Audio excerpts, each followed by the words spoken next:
My school wouldn't let me graduate because I'd missed school to fight leukemia. I turned it into the best thing to ever happen to me. But I got even worse news on my real graduation day. I was standing in line at graduation when the principal pulled me aside and said I wouldn't be getting my diploma. "You missed 87 days for chemotherapy. I'm sorry, but policy is policy," he said, while my parents sat in the bleachers thinking they were watching their cancer survivor son graduate.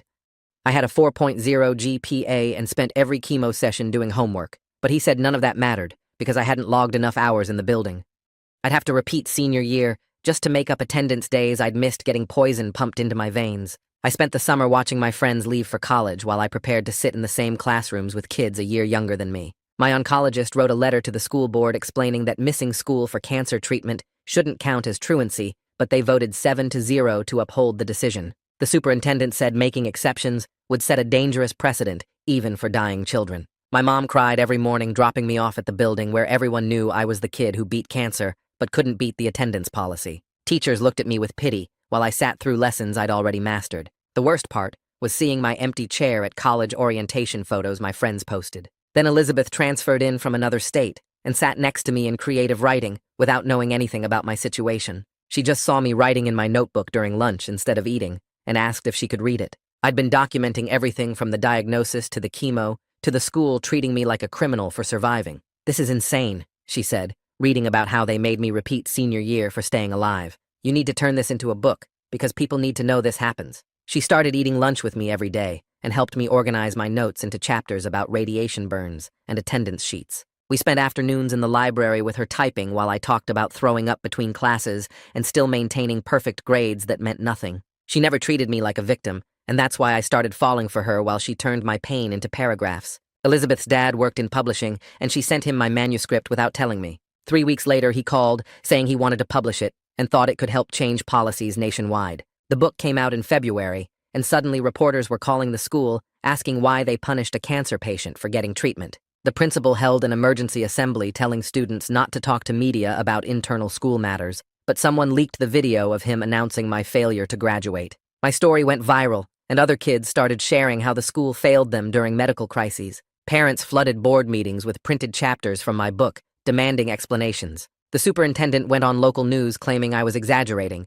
and that the school had always been supportive, while my chemo port scar was literally visible on my neck. By April, the book hit the New York Times bestseller list, and I was getting invited to speak at education conferences about antiquated attendance policies that kill kids. Colleges that had rejected me because I was still technically in high school started calling with full scholarship offers and apologies. The school board held emergency meetings trying to do damage control, while parents demanded answers about their inflexible policies that valued seats filled over lives saved. I did an interview on national television where I thanked Elizabeth for believing my story mattered and showed the rejection letters from the school board dismissing my cancer as an excuse. The host cried on air reading the chapter about missing prom for chemo, while the school marked me absent and failed me in physical education. Graduation day came again, and this time I had a real diploma waiting, but also a book tour starting the next day at cancer centers across the country. The principal had to hand me my diploma in front of 800 people who'd all read about what he did to a dying child. His hands shook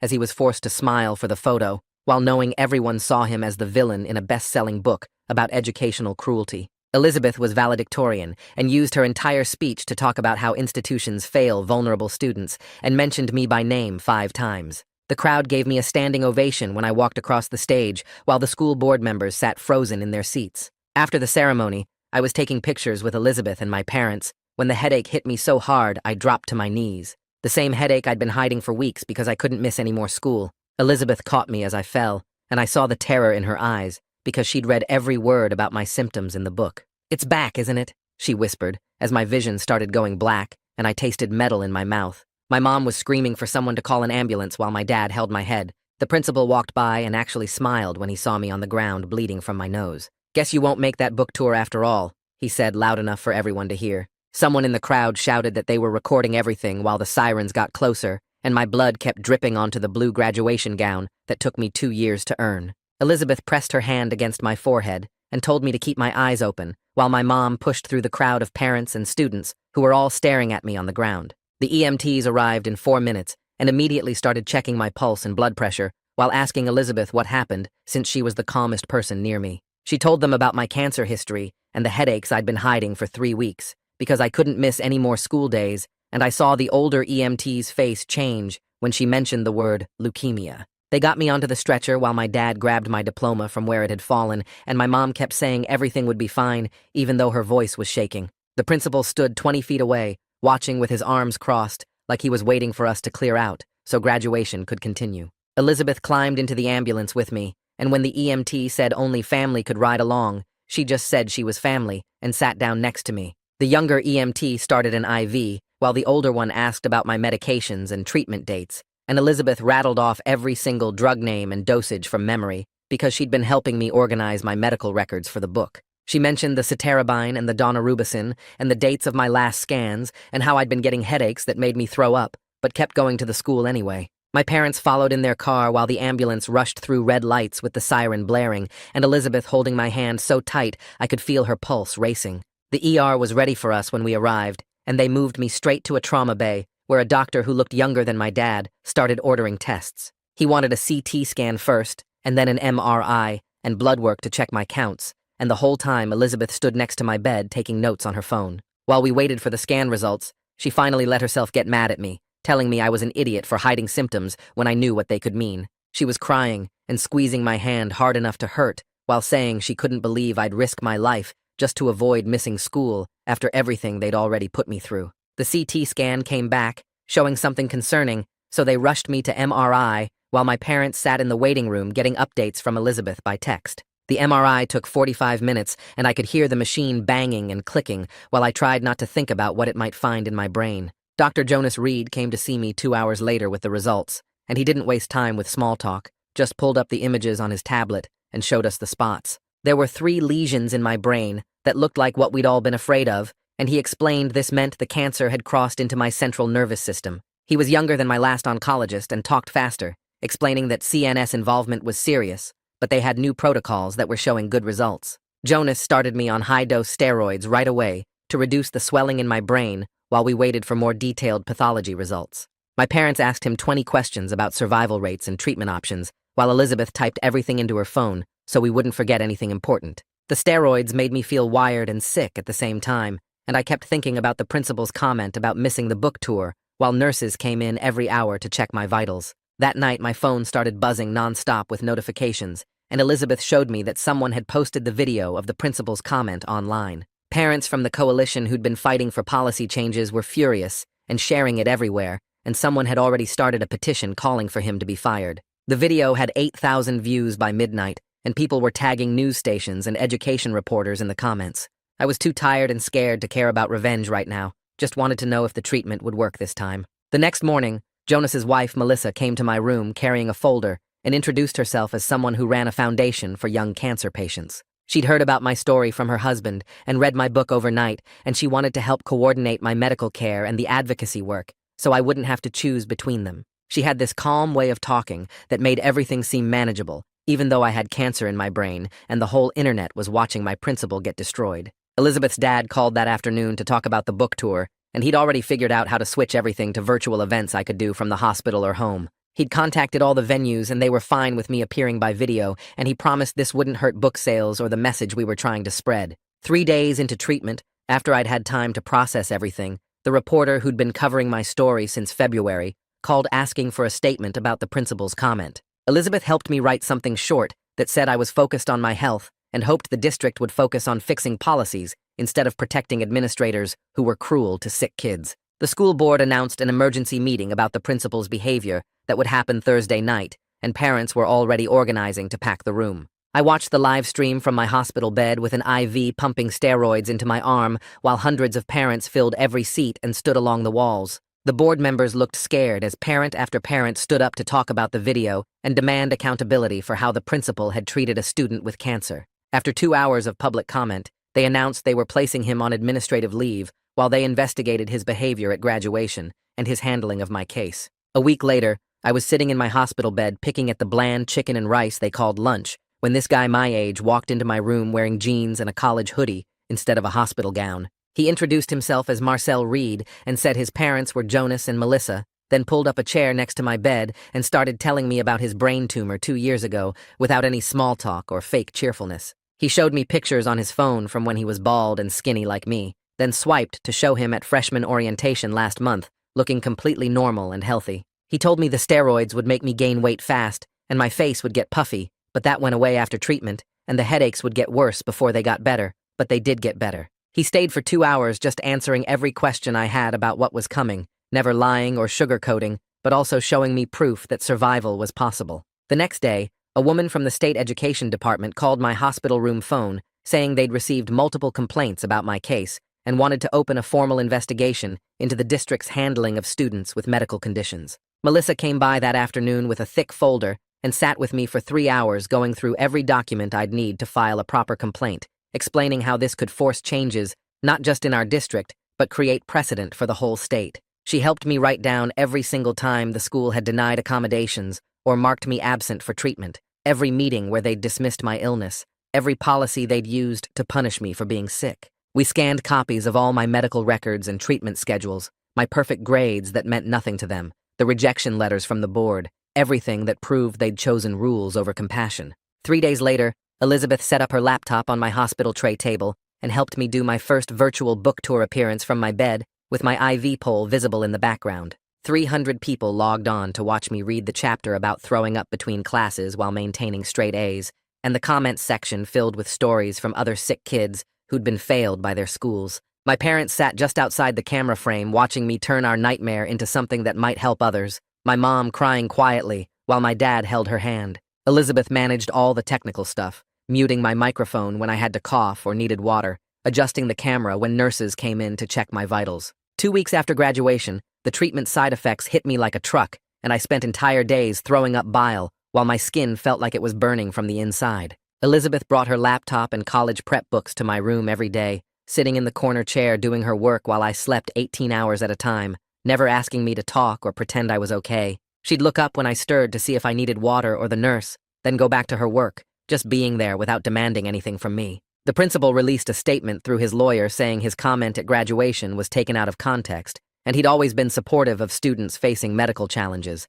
claiming the video didn't show the full interaction. Within hours, the parent coalition released 12 pages of emails showing every time he'd denied accommodations, every cruel comment he'd made about sick kids missing school, every policy he'd enforced without mercy. They had receipts going back 3 years, showing a clear pattern of punishing students for being sick, and the evidence was so overwhelming that even his lawyer stopped responding to media requests. Jonas came to my room with new scans showing the lesions were responding to treatment, but slower than he'd hoped, and he adjusted my protocol to include a more aggressive combination that would make me sicker, but might work faster. He sat on my bed and told me straight up this was going to be a longer fight than my first round of cancer. That brain involvement was always more complicated, but he'd seen kids worse than me make it through. I appreciated him not pretending everything was fine when we both knew it wasn't. Elizabeth found me at 3 a.m, hunched over my phone reading every email from the school board meeting, every comment on articles about the principal, every update about district policies. She grabbed my phone and said she'd change all my passwords if I didn't stop obsessing over school politics when I should be focusing on not dying. We yelled at each other for 20 minutes, me saying I couldn't let them win and her saying I couldn't fight them if I was dead, both of us surprised by how fierce she got about protecting me from myself. The hospital social worker came by with forms to defer my college enrollment while keeping my scholarship active, making calls to the admissions office to explain my situation. The university immediately agreed to hold my spot and scholarship for whenever I was healthy enough to start, even offering additional support through their disability services when I did enroll. One less thing to stress about while poison dripped into my veins. A month into treatment, my hands started going numb and tingly, then progressed to burning pain that made it impossible to hold a pen or type on my phone. Elizabeth suggested I dictate new chapters about this experience, and she'd type them, so we started working on a sequel about fighting cancer and the school system at the same time. I'd talk for a few minutes until I got too tired, she'd type it up and read it back, and slowly we built chapters about discrimination and chemo, about policies that killed kids and treatments that saved them.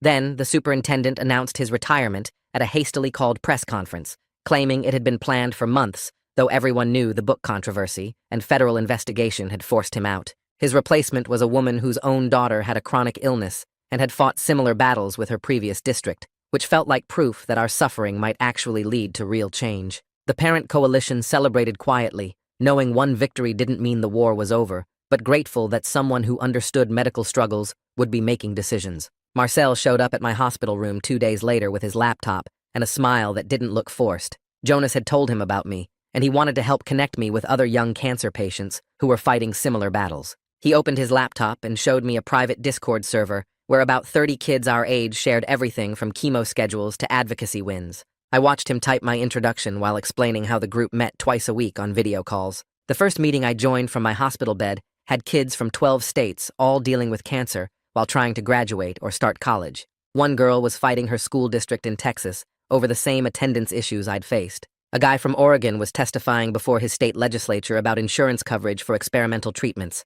They all knew my book and started sharing their own stories about schools and hospitals failing them. Marcel moderated the meetings with this calm energy that made everyone feel heard. We spent an hour that first night just talking about the weird stuff nobody else understood, like how chemo makes everything taste like pennies, or how people stare at your port scar. The group became my lifeline over the next weeks as treatment got harder. 6 weeks after graduation, I was back in the MRI machine, trying not to think about what they might find. Jonas pulled up the scans on his computer screen and pointed to the spots that hadn't changed size. He said the lesions stopping their growth was actually good news for central nervous system involvement. Most people expected immediate shrinking, but stability meant the treatment was working. Elizabeth squeezed my hand while Jonas explained we'd continue the current protocol for another month before reassessing. My parents asked about trying different medications, but Jonas said changing course now could undo the progress. The school board meeting happened that same week, and I watched from my hospital bed on Elizabeth's laptop. Parents packed the room holding copies of my book and signs demanding policy changes.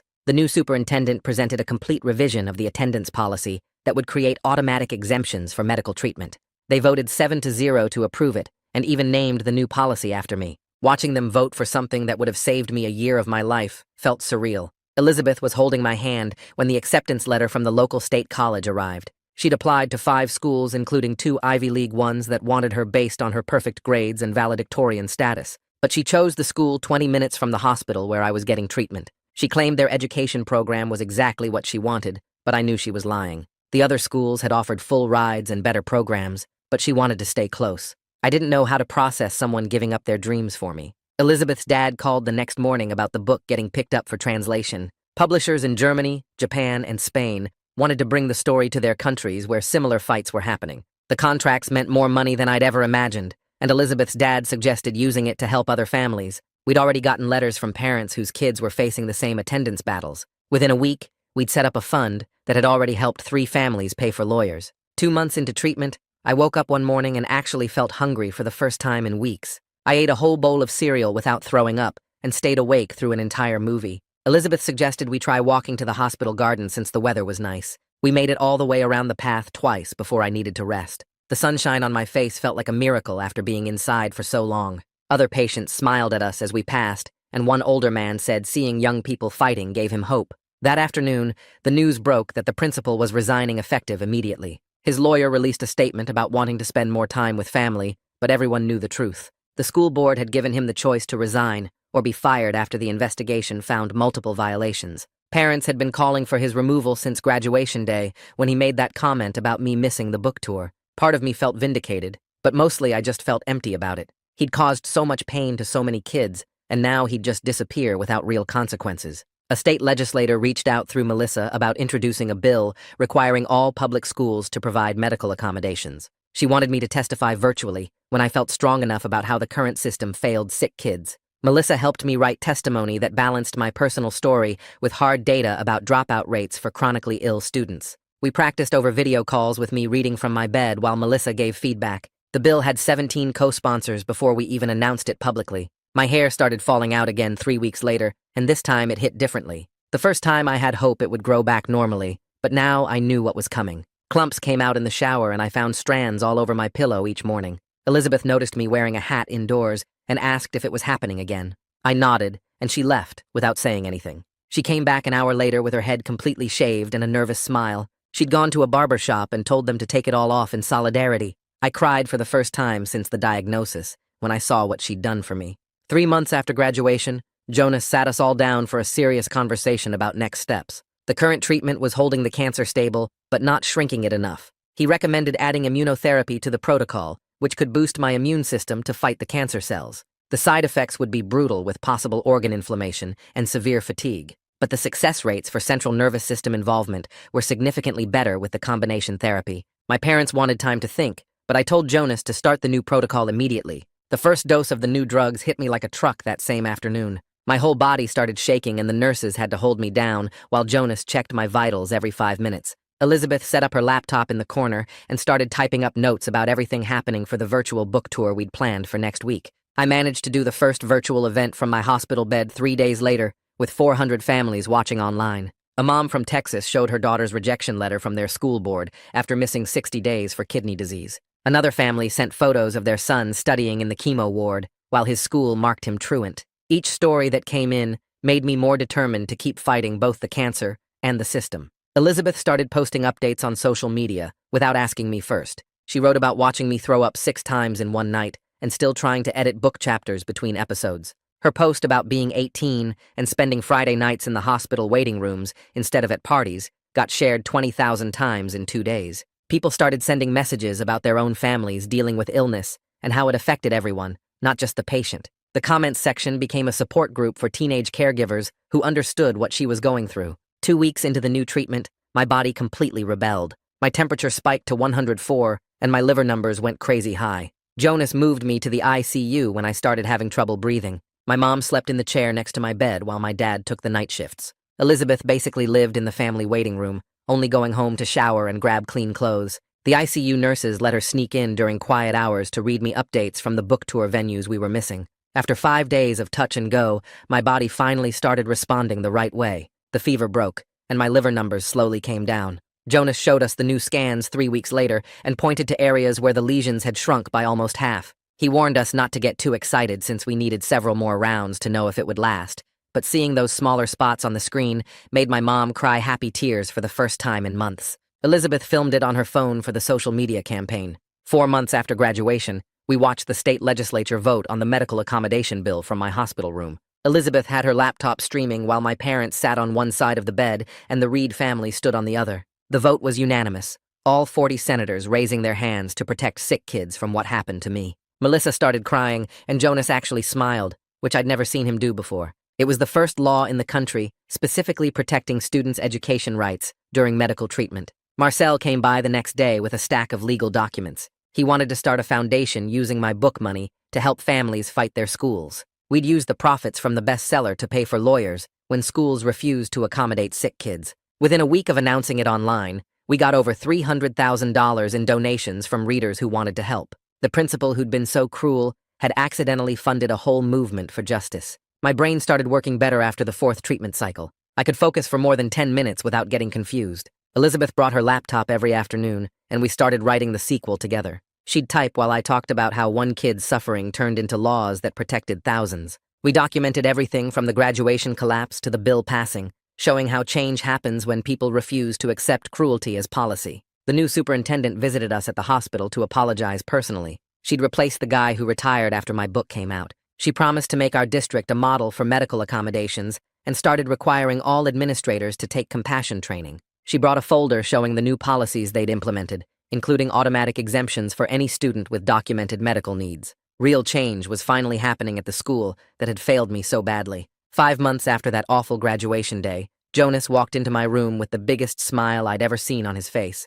The latest scans showed no active disease anywhere in my brain or spine. I wasn't cured and would need scans every 3 months forever, but I was officially in remission again. My mom grabbed Jonas in a hug while my dad just stood there crying. Elizabeth squeezed my hand so hard it hurt, but I didn't care. We'd made it through the worst and come out the other side. That weekend, Elizabeth and I went on our first real date in 6 months. We picked a quiet restaurant where nobody would recognize us from the news coverage. We didn't talk about cancer or schools or books or policies. Instead, we talked about movies we wanted to see, and whether we preferred dogs or cats, and what kind of pizza toppings were best. For 2 hours, we got to be normal teenagers planning a future we'd fought so hard to have. The letter from the OCR arrived 3 weeks later, while I was sitting in the kitchen trying to keep down breakfast. My mom opened it first, and her hands started shaking as she read the findings out loud. They'd completed their investigation and found the district violated federal disability laws in 17 different ways. The document was 43 pages of violations with my case as the main example,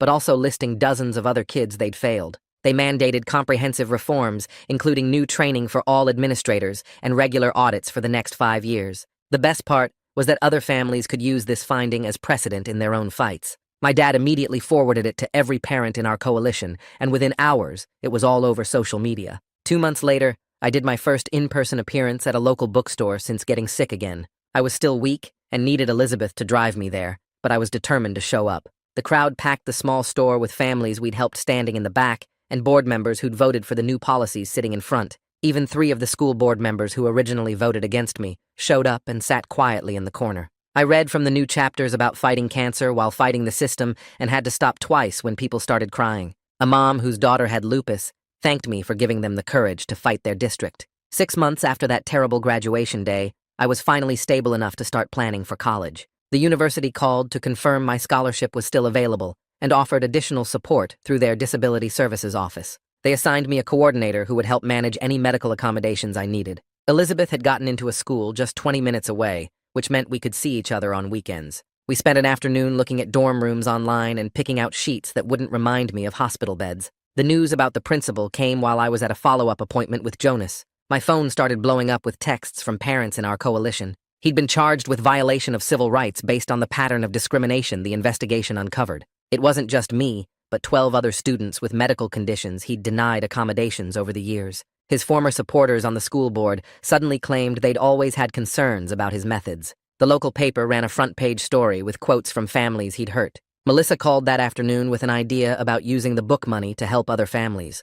We set up a scholarship fund specifically for students who missed significant school for medical treatment. The application was simple and focused on financial need rather than grades, since we knew how hard it was to maintain perfect scores while fighting for your life. Within a month, we had enough donations to fund 5 students. The first recipient was a sophomore with Crohn's disease who'd been facing the same attendance problems until our policy changes went through. Her mom cried when we called with the news. My final treatment cycle happened on a Tuesday morning in November. Jonas came in personally to disconnect the IV for the last time. He explained I'd need scans every 3 months for 2 years, then every 6 months after that, but the immediate danger had passed. My parents brought a cake to the infusion center, and the nurses all signed a card. The relief felt almost as overwhelming as when I first got diagnosed. Elizabeth picked me up, and we drove straight to her house where she'd set up a workspace for us to finish the sequel. We spent the next week writing the final chapters about how one kid's suffering turned into laws protecting thousands. We dedicated it to Marcel and all the young advocates fighting from the hospital beds for basic dignity. Her dad's publisher fast-tracked it for spring release, knowing the momentum from the first book would help sales. The district announced their new buddy system right before winter break. Students with chronic illnesses would get paired with academic support partners who'd help them keep up with work during absences. They based it on what Elizabeth had done for me naturally, but now formalized it into an actual program. The superintendent asked Elizabeth to help train the first group of mentors. She spent 2 days teaching them how to support without pitying and how to advocate without overstepping. I watched from the back of the room as she explained that sick kids needed friends, not saviors. The emails from other states started coming in January. 3 legislatures were considering bills based on ours and wanted advice on the language. Melissa and I spent a weekend creating a toolkit for families to use when fighting their districts. We included template letters and links to legal resources and contact information for disability rights organizations. We made it free to download, and within a week, it had been accessed over 10,000 times. As I packed for college that August, I realized I wasn't the same person who just wanted to graduate and disappear. The cancer and the cruelty had forced me to become an advocate whether I wanted it or not. My room was full of thank you letters from families we'd helped and newspaper clippings about policy changes. Elizabeth helped me pack everything into boxes while joking that we'd need a whole dorm room just for the advocacy materials. I couldn't imagine any other path now, even though I'd never chosen this one. The first award came in September while I was still getting used to dorm life. Elizabeth texted me a photo of the letter saying we'd won the Young Adult Social Justice Book Award with a $10,000 prize. I immediately called Marcel and told him we could use the money to start hiring real lawyers for families instead of just giving advice. We spent that whole weekend setting up the foundation's bank account and filing the paperwork to make it official. More awards followed through the fall, with each one bringing more attention and more families reaching out for help. Elizabeth and I started apartment hunting in October since living in separate dorms 20 minutes apart wasn't working. We looked at 12 places before finding a 2-bedroom near both our schools with enough space for my medical supplies and her growing collection of advocacy books.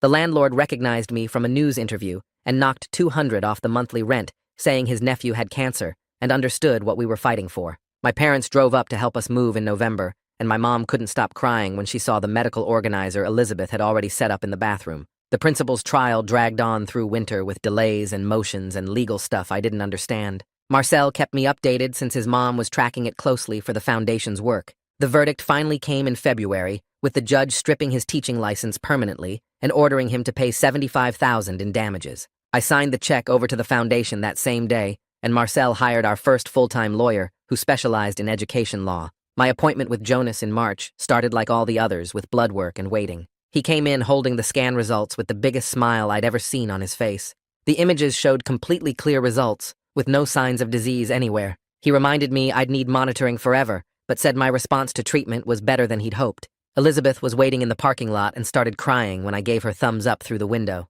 The sequel came out right before spring break and sold 30,000 copies the first week. Pre-orders alone funded lawsuits in 12 states, where families were fighting their schools. Elizabeth and I spent spring break doing appearances at bookstores and cancer centers and schools. We talked to packed rooms about how one cruel policy turned into a movement that changed laws nationwide. The foundation hit its 100th family in April when we helped a girl with lupus in Texas get proper accommodations. Marcel called to tell me we'd outgrown what 2 college kids could handle and needed real staff. We hired 3 more people by May, including a social media manager who helped families share their stories. The new superintendent called me the week before graduation, asking if I'd speak at the ceremony. She explained how the district had completely changed its policies and wanted me to show current students what fighting back could accomplish. I said yes immediately, even though my hands shook thinking about standing at that same podium. Elizabeth helped me write the speech over 3 nights, making sure every word showed strength, not bitterness. The morning of graduation, I put on my suit and drove to the school I'd been forced to repeat.